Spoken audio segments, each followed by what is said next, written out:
اسلام ما اطاعت آل محمد است صلی اللہ تعالی علیہ وسلم۔ زیب مسند صدارت نازش اہل سنت بقیت السلف یادگار اسلاف حضرت علامہ مولانا پیر طریقت قاضی ولی الرحمن صاحب زیدہ مجدہ۔ بالخصوص آج کی اس محفل میں طویل سفر کے ساتھ آنے والی ایک علمی شخصیت، میری مراد حضرت العلامہ عزت مآب پروفیسر علامہ راؤ احمد ارتضیٰ اشرفی صاحب اور یادگار اسلاف مولانا محمد انور نقشبندی صاحب، دیگر علماء کرام، سامعین و سامعات، السلام علیکم ورحمۃ اللہ وبرکاتہ۔ یہ سلسلہ جو ہمارے اسلاف اور بزرگوں نے ایک عرصہ تک اس علاقہ میں جاری و ساری رکھا، کچھ تعطل کے بعد اللہ تعالیٰ کے فضل و کرم اور حضور صلی اللہ علیہ وسلم کی نظر رحمت سے الحمدللہ پھر یہ سلسلہ ہر مسجد میں اس پروگرام کے حوالے سے جاری و ساری ہے۔ یکم جمادی الاخری سے شان صدیق اکبر رضی اللہ تعالیٰ عنہ کی عظمت و شان کو بیان کرنے کے لیے جو کانفرنسز کا اہتمام کیا گیا، آج اس کی یہ 26ویں نشست ہے، اور ہم نے ہر نشست کا الگ عنوان رکھا چونکہ یہ بامقصد پروگرام ہے۔ اس کا مقصد اصلاح عقائد ہے، اصلاح نظریات ہیں۔ انسان کے اعمال میں جتنی مضبوطی اور پختگی آتی ہے، ان اعمال کے پیچھے اس کے پختہ اٹل نظریات ہوتے ہیں۔ انسان کا عقیدہ ہی اصل میں اس کے عمل میں تحریک پیدا کرتا ہے۔ اس کے عمل کا جو محرک ہے وہ اس کا بلیو ہے، وہ اس کا عقیدہ ہے، وہ اس کا نظریہ ہے۔ الحمدللہ اللہ تعالیٰ نے ہمیں جو عقائد اور نظریات عطا کیے وہ چمکتے ہوئے سورج سے بھی زیادہ روشن ہے۔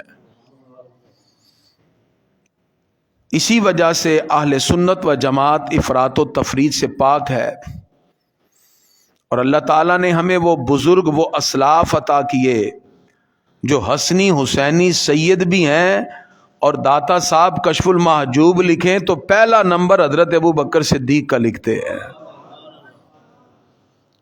اس کا مطلب ہمارے اسلاف نے، ہمارے بزرگان دین نے جس انداز سے عقائد اور نظریات کے حوالے سے ہمیں ایک خوبصورت پیغام دیا ہے، اگرچہ مرور زمانہ کے ساتھ آج ان نظریات اور عقائد کے حوالے سے بھی کچھ افراد ڈاماڈول ہو گئے، افراط و تفریط میں چلے گئے۔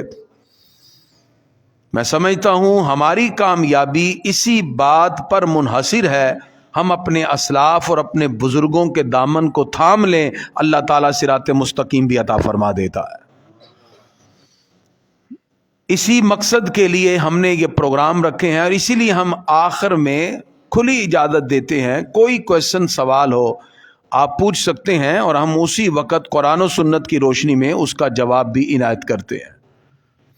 اور الحمدللہ آج یہ 26ویں نشست ہے، اور 14 جنوری تک ہمارا یہ پروگرام جاری و ساری رہے گا، اور انشاءاللہ 14 جنوری کو آخری نشست جامع مسجد طلحہ، اور وہاں پھر یہ ہماری آخری دعا ہوگی۔ اللہ تعالیٰ ہمارے بزرگ، بالخصوص میرے والد گرامی علامہ قاری کریم الدین سیالوی رحمۃ اللہ علیہ، جن کے نظر سے، جن کے توسل سے، جن کی تربیت کے اثر سے آج آ کر کو چند جملے کہنے کی اللہ نے توفیق دی ہے، پروردگار ان کی قبر پہ کروڑاں رحمتوں کا نزول فرمائے۔ اور مجھے آج ایک خوشی اور مسرت اس لیے محسوس ہو رہی ہے، میرے والد گرامی کے دیرینہ ساتھی، ان کے ساتھ اس علاقے میں ایک عرصہ تک دین کی خدمات اور ہر تحریک میں، خواہ وہ نظام مصطفیٰ صلی اللہ علیہ وسلم کی تحریک ہو، خواہ وہ جمعیت علماء پاکستان کا پلیٹ فارم ہو، علامہ قاضی ولی الرحمن صاحب دامت برکاتہم العالیہ اللہ تعالیٰ ان کو عمر خضری عطا فرمائے، ہمیشہ والد گرامی کے ساتھ نظر آئے۔ آج جب بھی دین کے معاملے میں کہیں بھی ہمارے لیے پرابلم ہوتی ہے، ہمیشہ آپ دست شفقت بھی رکھتے ہیں، حوصلہ افزائی بھی کرتے ہیں۔ اللہ تعالیٰ ان کے اس عمل کی بنیاد پر پروردگار ان کو بھی دارین کی سعادتیں عطا فرمائے۔ گرامی قدر حضرات، آج کی ہماری جو گفتگو کا عنوان ہے وہ ہے سفر ہجرت میں ابو بکر صدیق رضی اللہ تعالیٰ عنہ کی وفاداریاں۔ یوں تو ہم نے اس سے پہلے جناب سیدنا صدیق اکبر رضی اللہ تعالیٰ عنہ کا تعارف، ان کا خاندانی پس منظر، حضور صلی اللہ علیہ وسلم کے ساتھ ساتویں پشت پر جا کر ان کا جو سرکار کے ساتھ ایک تعلق جڑ جاتا ہے، جو نسب مصطفیٰ صلی اللہ علیہ وسلم کو برکات ملی، وہ برکات کا حضرت کلاب تک ابو بکر صدیق رضی اللہ تعالیٰ عنہ کے نسب کو ملنا، پھر ابو بکر صدیق رضی اللہ تعالیٰ عنہ کا اعلان نبوت سے پہلے حضور صلی اللہ علیہ وسلم کے ساتھ جو تعلق رہا، اعلان نبوت کے بعد جو تعلق رہا، جو ناموس رسالت صلی اللہ علیہ وسلم میں آپ کا کردار رہا، تقریباً ان تمام موضوعات پر تفصیل کے ساتھ گفتگو ہو چکی ہے، اور یہ سارے خطابات سوشل میڈیا پہ موجود ہیں، آپ ان کو سماعت کر سکتے ہیں۔ آج ہم بات کریں گے جناب ابو بکر صدیق رضی اللہ تعالیٰ عنہ نے سفر ہجرت میں حضور صلی اللہ علیہ وسلم کے ساتھ کیسی وفاداریاں کی، اور کس طرح حضور صلی اللہ علیہ وسلم آپ کی ساتھ ہم رکابی کا شرف پاتے ہوئے حضور اکرم صلی اللہ تعالیٰ علیہ وسلم کی خدمت کے لیے اپنی جان، مال، تن، من، دن سب کچھ قربان کر کے قیامت تک کے مسلمانوں کو بتا دیا صدیق اکبر کا عشق صادق ہے، اور اتنا سچا ہے کہ جو بھی حضور صلی اللہ علیہ وسلم فرمائے ابو بکر صدیق اپنی جان بھی ہتھیلی پہ رکھ کے سرکار کی خدمت میں پیش کر دیتے ہیں۔ اللہ اکبر، یا رسول حضور اکرم صلی اللہ تعالی علیہ وآلہ وصحبہ وبارک وسلم، آپ نے مکہ مکرمہ میں جب اعلان نبوت فرمایا، اس کے بعد سے اختلاف کا سلسلہ شروع ہو گیا۔ کفار کی ایذار ثانیوں کی وجہ سے حضور اکرم صلی اللہ تعالی علیہ وسلم انفرادی طور پر، اجتماعی طور پر بہت سے معاملات کے ساتھ سبکدوش ہوئے، لیکن ابو بکر صدیق رضی اللہ تعالیٰ عنہ وہ واحد ہستی ہیں جنہوں نے ابتدائے اسلام میں سرکار کی بارگاہ میں اپنے مال سے خدمت کی، اپنی جانی خدمات پیش کی۔ اسی لیے حضور صلی اللہ علیہ وسلم نے جماعت صحابہ کے سامنے اس کا اظہار کرتے ہوئے فرمایا، کسی کے مال نے مجھے اتنا نفع نہ دیا جتنا فائدہ مجھے ابو بکر صدیق کے مال نے دیا ہے۔ جناب ابو بکر صدیق رضی اللہ تعالیٰ عنہ حضور صلی اللہ علیہ وسلم کے ساتھ ہیں۔ شیب ابی طالب میں معصور کر دیا گیا، سب نے بنو ہاشم سے سوشل بائیکاٹ کر لیا۔ آقا علیہ الصلوۃ والسلام کی زوجہ حضرت خدیجۃ الکبریٰ رضی اللہ تعالی عنہ کا 10 نبوی کو وصال ہو گیا، عام الحزن اس کو کہا جاتا ہے۔ پھر سفر معراج میں اللہ تعالیٰ نے اپنے محبوب کو عظمت عطا فرمائی۔ یہ سلسلہ چلتا گیا یہاں تک کہ نبوت کا 13واں سال آیا۔ ہمارے آقا علیہ الصلوۃ والسلام چونکہ اپنے دل کے راز اگر کسی کے سامنے افشاں کرتے تھے، وہ ہستی جناب ابو بکر صدیق رضی اللہ تعالیٰ عنہ۔ ہمارے آقا علیہ الصلوۃ والسلام نے مکہ مکرمہ میں کسی سے بات نہ کی سوائے ابو بکر صدیق سے، رازدانہ انداز میں کہا، ابو بکر مجھے لگتا ہے اللہ مجھے ہجرت کا یہاں سے حکم دے دے گا۔ یہ بات تقریباً مورخین نے لکھی ہجرت سے 3 ماہ پہلے کی ہے۔ اب آقا علیہ الصلوۃ والسلام نے صرف اظہار کیا یہ خواہش کا، اور اس میں کسی اور کو رازدار نہ بنایا۔ پتہ چلا راز کی باتیں ان سے کی جاتی ہیں جن کی ذات پر پورا اعتماد ہوتا ہے۔ حضور صلی اللہ علیہ وسلم کو جناب ابو بکر صدیق رضی اللہ تعالیٰ عنہ پہ اتنا اعتماد تھا، آپ نے ان سے بات کی، جناب صدیق اکبر رضی اللہ عنہ کی عظمت پہ قربان جائیں۔ جب سنا تو فوراً ہی سرکار کی خدمت کے لیے 2 اونٹنیاں خریدی ہیں اور ان کو چھوڑ دیا ہے کہ یہ اونٹنیاں کھاتی پیتی رہیں اور تنو مند ہو جائیں، جب سرکار حکم فرمائیں گے تو سرکار کی خدمت کے لیے سواری پیش کر دی جائے گی۔ گرامی قدر حضرات، حضور اکرم صلی اللہ تعالی علیہ وآلہ وصحبہ وبارک وسلم آپ کا دعوت و تبلیغ کا سلسلہ جاری و ساری رہا۔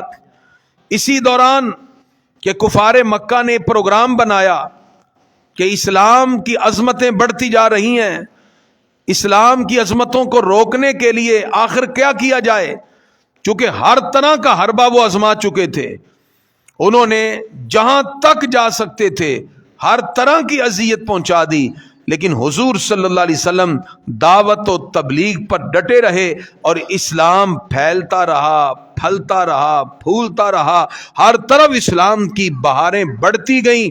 آخر کار انہوں نے فیصلہ کیا کہ نعوذ باللہ ان کو شہید کر دیا جائے۔ اس کے لیے 100 قبیلوں کا انتخاب ہوا، ایک ایک نوجوان کے ہاتھ میں تلوار ہے، حضور صلی اللہ علیہ وسلم کے گھر کا محاصرہ کر لیا جاتا ہے۔ اب ذرا دیکھیے حضور صلی اللہ تعالی علیہ وسلم آپ کا کیا خوبصورت حسن امتیاز ہے اور آپ کا انتخاب ہے۔ نبی کریم صلی اللہ تعالی علیہ وسلم نے جناب مولا المسلمین شیر خدا حضرت علی المرتضی کرم اللہ وجہہ الکریم کو بلایا اور اپنے بستر پہ لٹاتے ہوئے کہا، علی سو جاؤ، یہ امانتیں ان کی ہیں اور ان کو دے کر تم بھی میرے ساتھ اسی طرح ہجرت کرتے ہوئے میرے پیچھے مدینہ منورہ میں آ جانا۔ حضور صلی اللہ علیہ وسلم نے مولا علی کو ایک امانت سونپی ہے۔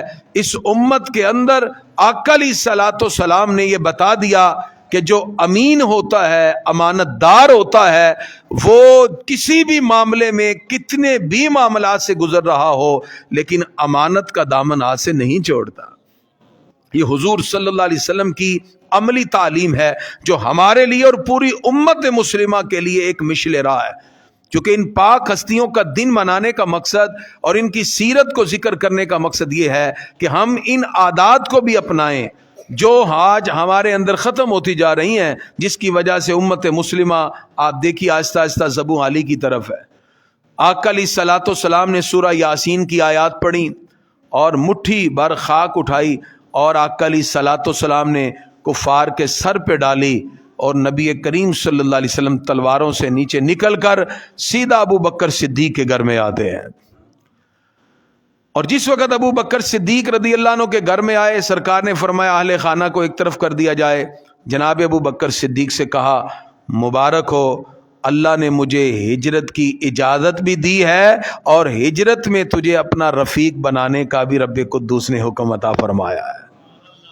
جناب ابو بکر صدیق کی خوشی کی انتہا تھی۔ اب یہ وہ مقام ہے، وہ مرتبہ ہے جو جناب ابو بکر صدیق رضی اللہ تعالیٰ عنہ کو رب قدوس نے عطا کیا۔ سرکار دو عالم علیہ الصلوۃ والسلام جناب ابو بکر صدیق رضی اللہ تعالیٰ عنہ کے ہمراہ جس وقت آپ مدینہ شریف کی طرف چل پڑتے ہیں تو جناب صدیق اکبر رضی اللہ عنہ عرض کرتے ہیں، پیارے آقا اگر ہم نے ابھی سفر کا آغاز کیا، یہ ہمارا پیچھا کریں گے، ہم پہلے یہیں رکتے ہیں اور کہیں قیام کرتے ہیں، اس کے بعد سفر کا آغاز کیا جائے۔ یہ وہ حکمت عملی تھی۔ حضور صلی اللہ علیہ وسلم 3 کلومیٹر مکہ مکرمہ سے دور آپ شمال کی طرف غار ثور کی طرف آئے۔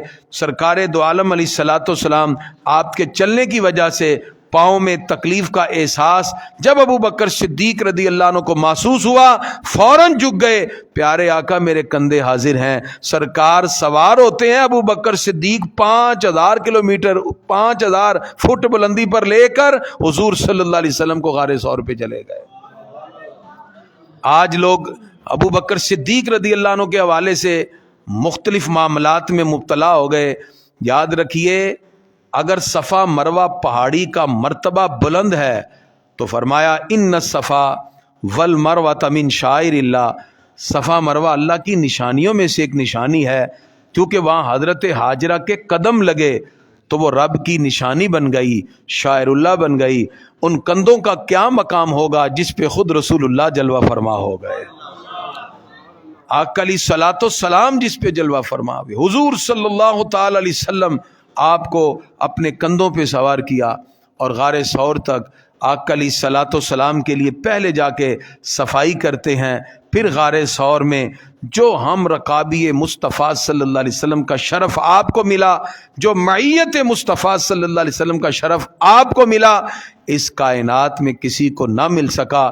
اسی لیے گرامی قدر حضرات، یہ وہ مرتبہ ہے، یہ وہ مقام ہے جس کی وجہ سے امام فخر الدین رازی رحمۃ اللہ تعالی علیہ تفسیر کبیر کے اندر فرماتے ہیں، چونکہ ہم عقائد تاریخ سے ثابت نہیں کرتے، ہم عقائد اللہ کے قرآن سے ثابت کرتے ہیں۔ اس وقت لوگ تاریخی کتابوں سے عقائد ثابت کرنے لگے تو تاریخ کے اندر چونکہ لوگوں کی لکھی ہے، بہت سے واقعات کی وجہ سے افراط و تفریط میں لوگ مبتلا ہو گئے۔ امام فخر الدین رازی رحمۃ اللہ تعالی علیہ فرماتے ہیں کہ اللہ تعالیٰ نے جب اپنے انعام یافتہ لوگوں کا ذکر کیا تو پروردگار فرماتا ہے انعم اللہ علیہم من النبیین والصدیقین، فرمایا اللہ تعالیٰ نے انعام یافتہ لوگوں کا جب ذکر کیا تو پہلا درجہ نبیوں کا رکھا، دوسرا درجہ صدیقین کا رکھا۔ پہلا درجہ نبیوں کا، انعم اللہ علیہم من النبیین، اور دوسرا درجہ صدیقین کا۔ فرمایا اس سے یہ بات ثابت ہوئی نبیوں رسولوں کے بعد جو سب سے افضل اور اعلیٰ درجہ ہے وہ صدیقین کا ہے۔ تو قرآن کی نص قطعی سے امام فخر الدین رازی رحمۃ اللہ تعالی علیہ فرماتے ہیں پتہ چلا جو نبیوں رسولوں کے بعد سب سے اعلیٰ ہے وہ ابو بکر صدیق رضی اللہ تعالیٰ عنہ۔ اب قرآن کی اس آیت سے امام فخر الدین رازی رحمۃ اللہ علیہ کا یہ استدلال ہے، نبیوں کے بعد صدیقین کا درجہ۔ فرمایا اس سے پتہ چلا کہ صدیقین کا درجہ نبیوں کے بعد سب سے اعلیٰ ہے۔ اس لیے آپ اور آپ کے آباء و اجداد یہی عربی خطبہ جمعہ میں سنتے آئے ہیں، افضل البشر بعد الانبیاء بالتحقیق امیر المؤمنین ابی بکر صدیق رضی اللہ تعالیٰ عنہ۔ یہی سنتے آئے جی، نبیوں رسولوں کے بعد سب سے افضل کون ہے جی؟ سیدنا حضرت ابو بکر صدیق رضی اللہ۔ یہ آپ بھی سن رہے ہیں، یہ آپ کے والد بھی سنتے تھے، یا آپ کے دادا بھی سنتے تھے، یا آپ کے پردادا بھی سنتے تھے، یا آپ کے 20ویں دادا بھی سنتے تھے۔ تو 2024 میں جا کے یہ کیوں چینج ہو رہا ہے؟ 2024 میں یہ چینج کیوں ہو رہا ہے؟ ہمارے بزرگ کہتے تھے ٹوپی نئی لے لو، کپڑے نئے لے لو، عقیدہ پرانا ہی رکھنا ہے، عقیدہ پرانا ہی رکھنا ہے۔ اور وہ یہی آیت سے ثابت ہے کہ نبیوں کے بعد دوسرا درجہ صدیقین کا ہے، اور اللہ تعالیٰ نے مقام ابو بکر صدیق رضی اللہ تعالی عنہ یہ اعلیٰ ترین مقام رکھا ہے نبیوں رسولوں کے بعد۔ اور یہاں ایک بات پہ تبصرہ کرتے ہوئے ایک مقام پر تو شرح عقائد کی شرح میں یہاں تک لکھ دیا، شرح عقائد جو ہمارے مدارس میں سینکڑوں سال سے پڑھائی جا رہی ہے، جو بھی علماء درس نظامی کرتے ہیں دورہ حدیث سے پہلے کتاب موقوف علیہ کے اندر پڑھائی جاتی ہے، اسے شرح العقائد النصفی کہتے ہیں۔ اس شرح عقائد کی شرح کے اندر یہ لکھا ہے کہ ابو بکر صدیق رضی اللہ تعالیٰ عنہ کا جو مقام ہے وہ آدم علیہ السلام سے لے کے عیسیٰ روح اللہ تک کسی نبی کی امت میں کسی کو نہ ملا جو رب نے سرکار کی امت میں ابو بکر صدیق کو عطا فرما دیا۔ یہ جملے پہ آپ نے غور نہیں کیا؟ جناب آدم علیہ السلام سے لے کر جناب حضرت عیسیٰ روح اللہ تک ہر نبی کو جو امت ملی، ان امتوں میں کسی کو وہ شرف نہ ملا، وہ مرتبہ اور مقام نہ ملا جو مقام اللہ نے سرکار کی امت میں ابو بکر صدیق کو عطا فرما دیا۔ یہ جناب شان ابو بکر صدیق رضی اللہ تعالیٰ عنہ ہے۔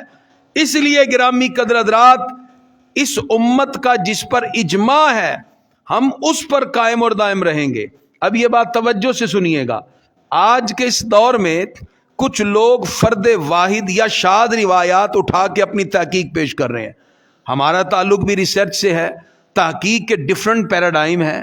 ہم اسلامک ریسرچ میتھڈالوجی کے اندر جس وقت ڈیفرنٹ میتھڈ کے ساتھ ہم ریسرچ کرتے ہیں، اس ریسرچ کا ایک ریزلٹ مرتب ہوتا ہے، لیکن وہ تحقیق اور ریسرچ وہ ہماری عقل اور ہماری فکر کا ایک نتیجہ ہوتا ہے۔ یاد رکھیے، ہماری عقل، ہماری فکر اور ہماری سوچ وہ تحقیق کے جتنے بھی پیراڈائم بنا لے، وہ ریسرچ کے جتنے بھی پیرامیٹرز بنا لے وہ ہماری عقل سے بنائے گئے ہیں. وہ حکم جو حضور صلی اللہ علیہ وسلم ارشاد فرما دے تو سرکار کے حکم کے بعد کسی بندے کی رائے اور عقل کا کوئی دخل نہیں ہوتا. تو ہمارے آقا علیہ الصلوۃ والسلام نے اپنی بیماری کے اندر جتنی بھی نمازیں آئیں ایک ہی جملہ فرمایا، مرو ابا بکرین فلیصلی بالناس، ابو بکر کو حکم دو نماز ابو بکر ہی پڑھائیں گے. جب ہمارے آقا نے اپنی ہی نے حیات میں جمیع صحابہ کے ہوتے ہوئے اپنے مصلی کا امام جس کو منتخب کیا، مولا المسلمین کا یہ جملہ مسند احمد بن حنبل میں موجود ہے، الصواعق المحرقہ میں موجود ہے. جب آپ سے سوال کیا گیا کیا سرکار نے کسی کو خلیفہ نامزد کیا، آپ فرماتے ہیں نہیں، بلکہ سرکار نے ہمارے دین کا امام ابو بکر کو بنایا، ہم نے اپنی دنیا کا امام بھی ابو بکر کو بنا لیا. اللہ اکبر.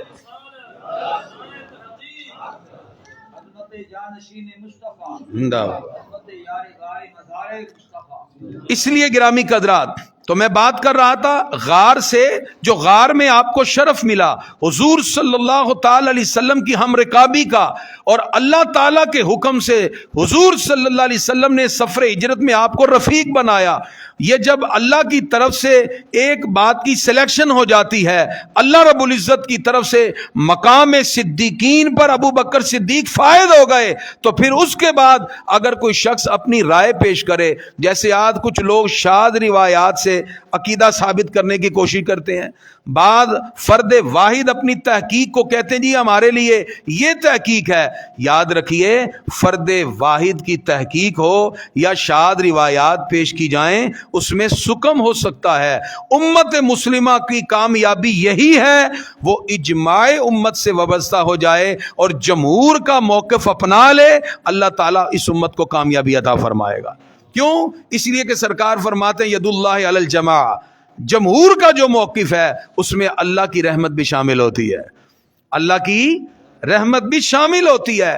اس لیے آج جو ڈیفرنٹ انداز میں ریسرچ پیش کر کے شاذ روایات یا فرد واحد کی تحقیق سے اس بات کے اندر خلط مبحث پیدا کر رہے ہیں، افراط و تفرید، اور لوگوں کے ذہنوں میں یہ چیز پیدا کرتے ہیں کہ یہ جی خلیفہ جو ہیں بلا فصل ہیں، یہ روحانی طور پر ہیں، یہ سیاسی طور پر ہیں. اللہ کے بندو، یہ سیاسی روحانی کی تقسیم کس نے کی ہے؟ 1400 سال میں مجھے بتائیے. آج کوئی کہتا ہے جی میں تو سید ہوں لہذا میں آپ کو یہ بتاتا ہوں. ہم کہتے ہیں آپ آج کے سید ہیں، آپ داتا صاحب سے تگڑے سید تو نہیں ہیں. داتا علی جویری رحمت اللہ علیہ سے تگڑا سید کوئی ہے؟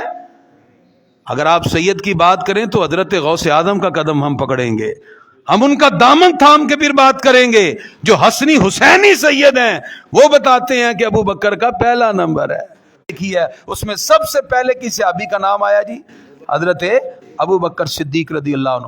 لیکن ہمارے چونکہ عوام بڑے ڈھیلے ڈالے ہیں، ویسے تو یہ عوام کے مسائل نہیں تھے، علماء کے اندر یہ بات کی جاتی ہے، لیکن اب چونکہ عوام کے اندر آئے تو اس لیے میں نے چاہا کہ آج میں آپ کو وہ عبارت پڑھ کے سناؤں جس سے پوری امت کا اتفاق ثابت ہوتا ہے. ہم نے شروع سے بھی بات کی کہ اجماع امت ہے، تو افراد نے پوچھا یہ اجماع امت کیا ہوتا ہے، اہل سنت کا موقف جمہور کیا ہوتا ہے؟ تو اس کے لیے میں یہ عبارت آپ کو پڑھ کے سناؤں گا تاکہ آپ کو اندازہ ہو جائے. یہ وہ کتاب ہے جس کو اعلیٰ حضرت نے بھی پڑھ کے عقائد کو ٹھیک کیا ہے، جو میں عبارت پڑھنے لگا ہوں. یہ وہ کتاب ہے جو صدیوں سے ہر عالم، ہر مفتی نے اس کو پڑھا ہے اور درس نظامی کے نصاب میں یہ شامل ہے، شرح عقائد کے اندر. اب اس کے اندر جو ہمارے عقائد بیان کیے گئے، علامہ سعد الدین عمر تفتازانی آپ کی لکھی ہوئی کتاب ہے، شرح عقائد النصفی ہے. ہر عالم موقوف علیہ میں دورہ حدیث سے پہلے اس کتاب کو پڑھتا ہے، جس میں پوری امت کے اجماع اور جمہور کے موقف کو بیان کر دیا گیا. اس میں آپ فرماتے ہیں افضل البشر بعد نبینا والاحسن ان یقال بعد الانبیاء. آپ فرماتے ہیں انسانوں میں جو افضل ہیں ہمارے نبی کے بعد، یہ کہنے کے بعد پھر علامہ تفتازانی فرماتے ہیں والاحسن ان یقال، بہتر ہے یہ کہا جائے بعد الانبیاء، صرف ہمارے نبی کے بعد نہیں، سارے نبیوں کے بعد ابو بکر صدیق رضی اللہ تعالیٰ عنہ ہے. سارے نبیوں رسولوں کے بعد افضل کون ہے جی؟ ابو بکر صدیق رضی اللہ تعالیٰ عنہ۔ آگے وجہ بیان کرتے ہیں، فرمایا کیوں؟ علامہ تفتزانی فرماتے ہیں یہ جملے، یہ عبارت ہر عالم و ہر مفتی نے پڑھی، یہاں تک کہ جتنے بھی سینکڑوں سالوں سے درس نظامی پڑھنے والے ہیں، موقوف علیہ میں یہ کتاب پڑھتے ہیں، یہ جملہ اپنے دل پہ نقش کیجئے۔ فرمایا افضل کیوں ہے؟ الذی صدق النبی صلی اللہ علیہ وسلم فی النبوہ، اس لیے کہ یہ وہ ہستی ہیں جنہوں نے حضور صلی اللہ تعالی علیہ وسلم کی نبوت میں تصدیق کی، من غیر تلاسم، بغیر کسی توقف کے، یہ بغیر توقف کے ان کا رسول اللہ کی نبوت کی تصدیق کرنا اس درجے پہ پہنچا جاتا ہے کہ وہ افضلیت میں اعلیٰ ہو گئے ہیں۔ کیونکہ جو اللہ تعالیٰ نے پھر فرمایا والذی جاء بالصدق وصدق بہ، اس آیت کا اس سے مفہوم بنتا ہے، علامہ تفتزانی فرماتے ہیں جنہوں نے بغیر کسی توقف کے حضور صلی اللہ علیہ وسلم کی آپ نے نبوت کی تصدیق فرمائی۔ اور اگلا جملہ فرمایا علامہ تفتزانی علیہ رحمہ فرماتے ہیں وفی المعراج من غیر تردد، اور معراج کے واقعے کی بغیر تردد کے جس ہستی نے تصدیق فرمائی اس کا نام ابو بکر صدیق رضی اللہ تعالیٰ۔ گرامی قدرات، یہ حضرت ابو بکر صدیق رضی اللہ تعالیٰ عنہ ہیں جو سرکار کی ادا پہ قربان ہے۔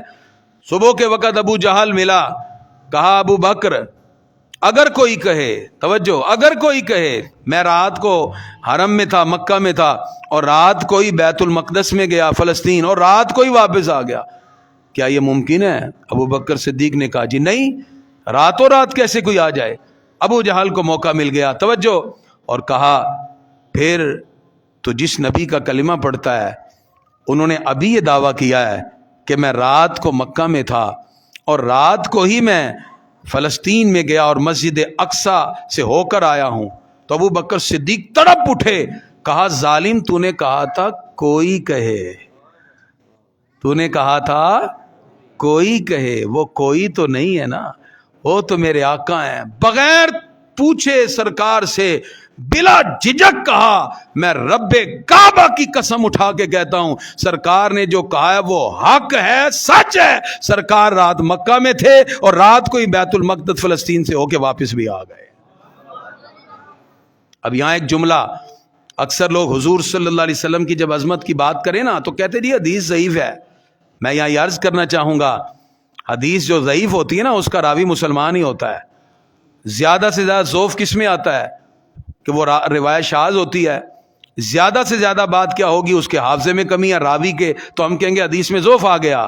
ابو بکر صدیق کا عقیدہ ہے عظمت مصطفیٰ پہ دلالت کرنے والی حدیث کا راوی ابو جہل کافر بھی ہو، عظمت مصطفیٰ میں اس کو قبول کر لیا جائے گا۔ اگر آپ اس کو سمجھ جائیں یہ جملہ تو یا علماء سمجھیں گے، یعنی حدیث کی جو سند ہوتی ہے اس کے اندر ضعف پایا جاتا ہے تو راوی کے حوال کی وجہ سے۔ جب اس کے اندر ہم اسماء الرجال میں جا کے اس پہ جرح و تعدیل کے ساتھ اس کو ہم پڑھتے ہیں، اسٹڈی کرتے ہیں، تو کسی سند میں ہم کہتے ہیں اس راوی کا حافظہ بڑھاپے میں کمزور ہو گیا، یا وہ شاذ روایات بیان کرتے ہیں، یا یہ راوی سے خود نہیں ملتے، تو ان کی طرف کذب کی نسبت ہو گئی ہے، لیکن ہوتے مسلمان ہیں۔ ہم اس کی وجہ سے بعض لوگ کہہ دیتے ہیں جی یہ حدیث روایت میں یہ ضعیف ہے۔ ہم کہتے ہیں ابو بکر صدیق کا بھی تو عقیدہ دیکھیں، وہ کہتے ہیں جب میرے آقا کی شان بڑھ رہی ہو اگر راوی کافر بھی ہوگا تو ہم اس کو بھی قبول کر لیں گے۔ ایسا عقیدہ ہونا چاہیے مسلمانوں کا۔ اب اگلا جملہ سنیے، حضرت علامہ سعد الدین تفتزانی آپ فرماتے ہیں ابو بکر صدیق کے بعد ثم الفاروق الذی فرق بین الحق والباطل فی القضایا والخصومات، فرمایا دوسرا درجہ فاروق اعظم کا ہے، یہ وہ ہستی ہیں جنہوں نے حق و باطل میں فرق کر کے دکھا دیا، اشداء علی الکفار کے مصداق ہیں۔ ثم عثمان ذو النورین، فرمایا پھر عثمان ذو النورین ہیں جن کو سرکار نے یکے بعد دیگرے 2 بیٹیاں دی اور کہا اگر میری اس سے زائد بھی بیٹیاں ہوتی تو میں عثمان کے ساتھ بیعت دیتا۔ فرمایا پھر عثمان غنی، فرمایا ثم علی رضی اللہ عنہم، فرمایا اس کے بعد مولا علی ہیں۔ فرمایا یہ ترتیب ہے اہل سنت و جماعت کے ہاں، اور اس پر جو علامہ پرہاڑوی رحمۃ اللہ علیہ شرح نبراس میں لکھتے ہیں، یہ میں اس لیے بتانا چاہتا ہوں کہ آپ کے ذہن میں رہے، امت کا جس پر اتفاق ہے۔ آپ فرماتے ہیں اعلم ان مذہب اہل سنت ما رواہ الحاکم وابن عدی والخطیب عن ابی ہریرہ رضی اللہ تعالیٰ عنہ، صاحب نبراس علامہ عبدالعزیز پراڑوی رحمۃ اللہ علیہ شرح عقائد کی تفسیر کرتے ہوئے اس جملے کے بارے میں فرماتے ہیں، جان لو اہل سنت کا موقف جو امام حاکم نے بیان کیا، جو خطیب بغدادی نے بیان کیا، ابو ہریرہ رضی اللہ تعالی عنہ سے روایت ہے کہ رسول اللہ صلی اللہ علیہ وسلم فرماتے ہیں، ان رسول اللہ صلی اللہ تعالی علیہ وسلم قال، اللہ کے رسول فرماتے ہیں، ابو بکر و عمر خیر الاولین والآخرین، ابو بکر عمر وہ ہیں جو اولین میں بھی بہتر ہیں، جو آخرین میں بھی بہتر ہیں، وخیر اہل السماوات والارضین، جو آسمان والوں میں بھی بہتر ہے وہ زمین والوں میں بھی بہتر ہے، الا النبیین والمرسلین، سوائے نبیوں رسولوں کے زمین اور آسمان میں، اولین و آخرین میں، فرمایا جو سب سے بہتر ہے، فرمایا وہ ابو بکر و عمر ہے۔ یہ کون ہے؟ علامہ عبدالعزیز پراڑوی رحمۃ اللہ علیہ، جن کا ڈائریکٹ رابطہ حضرت خضر علیہ السلام سے بھی ہے، اور شرح عقائد کے اندر النبراس لکھ کے انہوں نے بہترین حاشیہ رقم فرمایا، اور اسی کے اوپر یہ حدیث پھر آگے نقل فرمائی۔ شرح عقائد کی جو مشہور درسی کتاب ہے خیالی، اصل میں یہ لوگ نہ اس خیالی تک پہنچے ہیں، نہ شرح عقائد تک پہنچے ہیں، اردو کتابوں سے پڑھ پڑھ کے تحقیق کرنے والے کیا جانے کہ جمہور کا موقف کیا ہوتا ہے، اجماع امت کس پہ ہے۔ اردو کتابوں سے تو آپ کو یہ چیزیں نہیں ملیں گی، یہ تو آج کے دور کی کتابیں ہیں، ہم تو درسیات کی کتاب کی بات کر رہے ہیں جو سینکڑوں سالوں سے ہر عالم اور مفتی نے پڑھ کر اس موقف کو ثابت کیا۔ اس لیے میں آپ کے سامنے امت کا وہ اتفاق اور جو اجماع ہے اور جس پر پوری امت کا اتفاق ہے، اس میں شرح خیالی کے اندر لکھا گیا، ان النبی صلی اللہ تعالی علیہ وسلم قال علی ابی درداء، حضور صلی اللہ علیہ وسلم نے فرمایا، اب یہاں صاحب خیالی فرماتے ہیں شرح عقائد کی شرح میں، فرمایا ابو بکر صدیق کا مقام کیا ہے؟ یہ جملہ اور یہ حدیث غور سے سنیں، خدا کی عزت کی قسم فجر تک آپ کی لذت ہی ختم نہیں ہوگی۔ یہ حدیث غور سے سنیں، ہمارے آقا کا فرمان، صاحب خیالی فرماتے ہیں، فرمایا ابو بکر صدیق کا مقام کیا ہے؟ فرمایا ابو درداء رضی اللہ تعالیٰ عنہ سے سرکار فرماتے ہیں، واللہ، اللہ کی قسم۔ آج علامہ صاحب قسم اٹھائیں، آپ فوراً دیکھیں گے آج علامہ صاحب قسم اٹھا کے بات کر رہے ہیں، کوئی بات ہے؟ آج کوئی دو علماء بیٹھ کے قسم اٹھائیں تو فوراً توجہ کریں گے، جس پہ قسم کونین کے والی اٹھائیں وہ کتنی اہم بات ہوگی۔ حضور صلی اللہ علیہ وسلم قسم اٹھائے کہتے ہیں، واللہ ما طلعت الشمس ولا غربت بعد النبیین والمرسلین علی رجل افضل من ابی بکر، فرمایا ابو بکر صدیق کی شان یہ ہے، اللہ کی قسم نبیوں رسولوں کے بعد آج تک کوئی سورج ابو بکر سے زیادہ فضیلت والے بندے پر طلوع ہوا ہی نہیں ہے۔ نبیوں رسولوں کے بعد ہمارے آقا فرماتے ہیں، واللہ، اللہ کی قسم، ما طلعت الشمس ولا غربت، سورج آج تک طلوع اور غروب ہی نہیں ہوا ابو بکر سے زیادہ فضیلت والے شخص پر نبیوں رسولوں کے بعد۔ پتہ چلا نبیوں رسولوں کے بعد جس ہستی کو سب سے اونچا مقام دیا گیا وہ حضرت ابو بکر صدیق رضی اللہ تعالیٰ عنہ ہیں۔ اس لیے صاحب خیالی فرماتے ہیں، ابو بکر صدیق صرف اس امت کے نہیں، یہ جملہ غور سے، فرمایا ابو بکر صدیق صرف اس امت کے نہیں، پہلی امتوں کے جتنے بھی افراد تھے نبیوں رسولوں کے بعد حضرت آدم کی امت سے لے کے جناب محمد رسول اللہ صلی اللہ علیہ وسلم کی امت کے ہر فرد میں سب سے افضل و اعلیٰ ہے۔ اللہ تعالیٰ نے پہلی امتوں میں بھی جتنی امتیں تھی اللہ نے ان میں بھی فضیلت ابو بکر صدیق کو عطا فرما دی۔ اللہ اکبر۔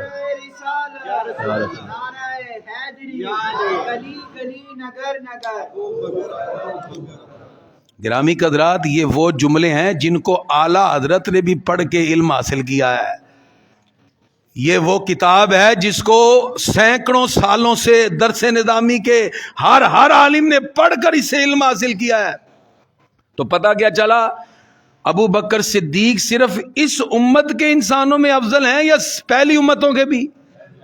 پہلی امتوں۔ صاحب خیالی فرماتے ہیں، آدم علیہ السلام سے شروع ہو جاؤ اور قیامت تک جو اس امت کا آخری فرد پیدا ہوگا نبیوں رسولوں کے بعد اس کائنات میں سب سے افضل و برتر جس ہستی کا نام ہے وہ جناب ابو بکر صدیق رضی اللہ تعالی۔ اب مجھے بتائیے، جو آج باندھ باندھ کی بولیاں بولتے ہیں، نہیں جی نہیں ہماری یہ شاد روایات ہی ہے، آپ میری تحقیق ہے، ہم کہتے ہیں یہ تحقیق آپ اپنے پاس رکھیے۔ جس کتاب کو پڑھ کے سینکڑوں سالوں سے علماء درس نظامی میں علماء عالم بن کر اس مسند پہ بیٹھتے ہیں، فیصلہ ہو گیا پوری امت کا اس پہ اجماع بھی ہے اور اتفاق بھی ہے۔ اجماع امت سے جو ہٹے گا، من شذ شذ فی النار، جو کثرت سے ہٹتا ہے، کیونکہ ید اللہ علی الجماع، اللہ کا ہاتھ، اللہ کی رحمت ہمیشہ جمہور اور اجماع پر ہی ہوتی ہے، تو پھر وہ جہنم کی طرف جاتا ہے۔ اس لیے گرامی قدرات، اپنے عقائد نعت خانوں سے نہ سیکھو۔ آج لوگ نعت خانوں سے عقیدے سیکھ رہے ہیں، اپنے عقائد ان لوگوں سے نہ سیکھو کہ جن کو ابھی دین کی دال کا بھی نہیں پتا۔ دیکھیں نا، شاعری ٹھیک ہے آپ کرتے ہیں، اور شاعری اگر قرآن و سنت کے مطابق ہوگی تو ٹھیک ہے، پھر تو ہم ممبر بھی دیں گے اور ہم نیچے بیٹھ کر ایسے شاعر کا کلام سنیں گے، یہ ہمارے آقا کی سنت ہے۔ لیکن اگر کوئی ایسا شاعر ہے جو قرآن و سنت سے ہٹ کر اور اپنی ایک طرح لگاتا ہے، دیکھیں شاعری جو ہوتی ہے یہ ایک جذبات کا نتیجہ ہوتی ہے۔ اکثر لوگ شاعری کے اندر جذبات میں ایسے ایسے جملے کہہ دیتے ہیں کہ نعوذ باللہ، اعلیٰ حضرت کے سامنے ایک بندہ آ گیا، یہ دیکھیں جی میں نے لکھا ہے، کہاں ہے درخت حضرت والا کے سامنے، مجنو کھڑے ہیں خیمہ لیلا کے سامنے، نعوذ باللہ۔ گنبد خضرا کو کہہ رہا ہے جی خیمہ لیلا، اور جو کھجور کے درخت ہے سرکار کے مدینہ میں وہ کہتا ہے جی یہ مجنو ہے۔ اعلیٰ نے فرمایا یہ کیا نعت ہے ابھی، مجنو کھڑے ہیں خیمہ لیلا کے سامنے؟ فرمایا یوں لکھ، کہاں ہے درخت حضرت والا کے سامنے، قدسی کھڑے ہیں عرش معلا کے سامنے۔ میں یہ لکھ، قدسی کھڑے ہیں عرش، ایسے قدسی فرشتے ایسے قدسی کھڑے ہیں عرش معلا کے، ایسے لکھ۔ یہ ادب ہوتا ہے، یہ نہیں کہ اب آپ بس قلم آپ کے ہاتھ میں ہے اور کافیہ ردیف ملاتے جائیں اور آپ کہیں نہیں ہم نے شاعری لکھ لی جی بڑا اچھا کلام، نہ، خدا را کوئی اہل سنت پہ رحم کر دیجئے۔ یہ عوام ہے بیچاری، آپ ان کو جذباتی طور پہ بھڑکاتے رہتے ہیں اور ایسے اشعار لکھتے ہیں۔ اب میں نے جو آپ کو عقائد کے حوالے سے بتایا، اس سے پتہ یہ چلا اللہ رب العزت نے یہ مقام اہل سنت و جماعت کو عطا کیا کہ الحمدللہ اہل بیت ہمارے ایمان کا حصہ ہیں، ہم اتنا ادب رکھتے ہیں، پیار کرتے ہیں۔ اور یہ یہاں تو الگ الگ کا معاملہ ہی نہیں ہے کہ وہ گھر والے یہ دار والے، یہ آج لوگ تقسیم کر رہے ہیں، ایسی تو بات ہی نہیں ہے۔ ان کے درمیان مابین محبت کا تعلق، اس لیے اعلیٰ نے فرمایا آل سنت کا ہے بیڑا پار، اصحاب حضور نجم ہیں اور ناؤ ہے عطرت رسول اللہ کی۔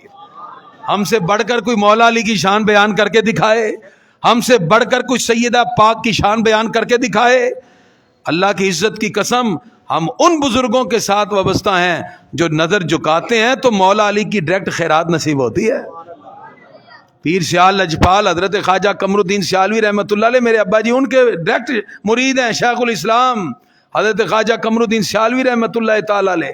بہرحال وہ موضوع نہیں ہے، میں عرض کر رہا تھا چونکہ یہاں غار کی بات آئی تو میں نے افضلیت پہ بات کر کے آپ کو موقف بتا دیا۔ اب غار میں حضور صلی اللہ علیہ وسلم ہیں یا ابو بکر صدیق ہیں؟ اب راتیں دو ہی ہیں، ایک وہ بھی رات تھی جس میں ہمارے آقا نے رب کے رج رج کے جلوے دیکھے، اور رات یہ بھی تھی جس میں ابو بکر صدیق نے ہمارے آقا کے رج رج کے جلوے دیکھے، وہ ساری عظمتوں کو سمویا، ہم رکابی مصطفیٰ صلی اللہ علیہ وسلم کا شرف ملا۔ اللہ تعالیٰ فرماتا ہے الا تنصروہ فقد نصرہ اللہ، فرمایا کافرو، اے مشرکین مکہ، تم میرے محبوب کی مدد نہیں کرتے تو نہ کرو، فقد نصرہ اللہ، اللہ خود اپنے محبوب کی مدد فرما رہا ہے۔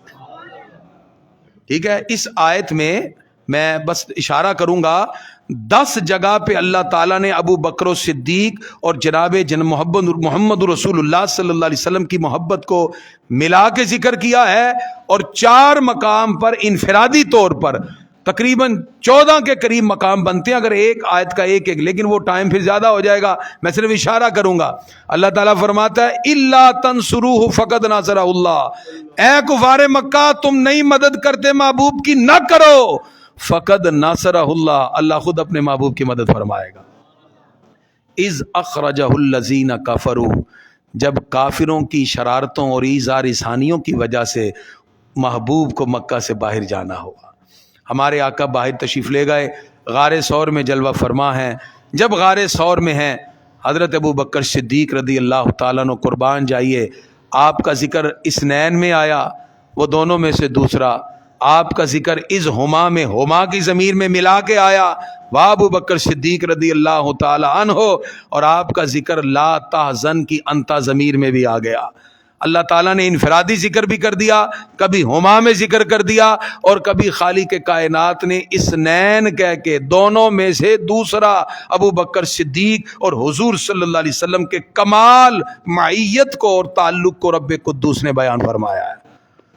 اللہ تعالیٰ فرماتا ہے کہ جس وقت ابو بکر صدیق غار میں ہیں، کفار قریب آ گئے تو آپ وقتی طور پہ پریشان ہوئے اور کہا پیارے آقا وہ تو آ گئے۔ تو اللہ فرماتا ہے اذ یقول لصاحبہ، جب وہ محبوب اپنے پیارے صحابی سے کہہ رہے تھے۔ یہاں جملہ پیش کروں گا، ان خطابات میں ایک خطاب مفتی عبد القیوم مزاری صاحب کا بھی ہوتا تھا۔ ہمارے بزرگ و اسلاف تو چلے گئے لیکن ہمیں آج تک ان کے وہ جملے یاد ہیں۔ یہ جو پروگرام ہوتے تھے، حاجی مہر الدین صاحب کے رہائش گاہ پہ ایک خطاب مفتی عبد القیوم مزاری صاحب کا بھی ہوتا تھا۔ ان کا یہ جملہ میں آپ کو سنانے لگا ہوں۔ ایک دن خطاب کے دوران کہنے لگے، لوگو واحد ایک صحابی ہیں جن کو اللہ قرآن میں اپنے محبوب کا صحابی کہہ رہا ہے، اور وہ ابو بکر صدیق رضی اللہ تعالیٰ عنہ۔ اذ یقول لصاحبہ، جب وہ محبوب پیارے اپنے صحابی سے کہہ رہے تھے۔ اور اگلا جملہ مفتی صاحب کا یہ ہے کہ اگر کوئی ابو بکر صدیق کی صحابیت کا انکار کرتا ہے، وہ اللہ کے قرآن کا انکار کرتا ہے، اور قرآن کا انکار کرنے والا دائرہ اسلام سے خارج ہو جاتا ہے۔ یہ مفتی عبد القیوم ہزاری صاحب کا جملہ امانت تھا جو میں نے آپ تک پہنچایا۔ یہ انہی پروگراموں کے اندر ایک خطاب ان کا بھی، قبلہ شرف قادری صاحب کا بھی خطاب ہوتا تھا جس وقت یہ محفلیں سجتی تھیں ہماری۔ گرامی قدرات، اللہ تعالیٰ نے اپنے پیارے صحابی ابو بکر صدیق سے کہا لا تحزن، ابو بکر غم نہ کر، ان اللہ معنا، ہم تھوڑی ہیں دو، اللہ بھی ہمارے ساتھ موجود ہے۔ پھر اللہ تعالیٰ نے عظمتیں عطا کی، فانزل اللہ سکینتہ علیہ، اللہ تعالیٰ نے اپنی تسکین نازل فرمائی، وانزل، اللہ تعالیٰ نے اس انداز میں نازل فرمائی، ابو بکر کا سینہ ٹھر گیا، وَأَيَّدَهُ بِجُنُودٍ لَمْ تَرَوْهَا، ایسے لشکر سے مدد کی فرمایا جو تم دیکھ ہی نہیں رہے تھے۔ یہ اللہ تعالیٰ کی عظمتیں ہیں، پروردگار نے یہ غار ثور میں عظمت عطا کی۔ پھر 3 دن کے بعد حضور صلی اللہ علیہ وسلم نے اونٹنی جو ابو بکر صدیق نے خدمت میں پیش کی، پیارے آقا یہ میں نے اس وقت سے آپ کی خدمت کے لیے رکھی ہیں۔ ہمارے آقا اس اونٹنی پہ سوار ہوئے۔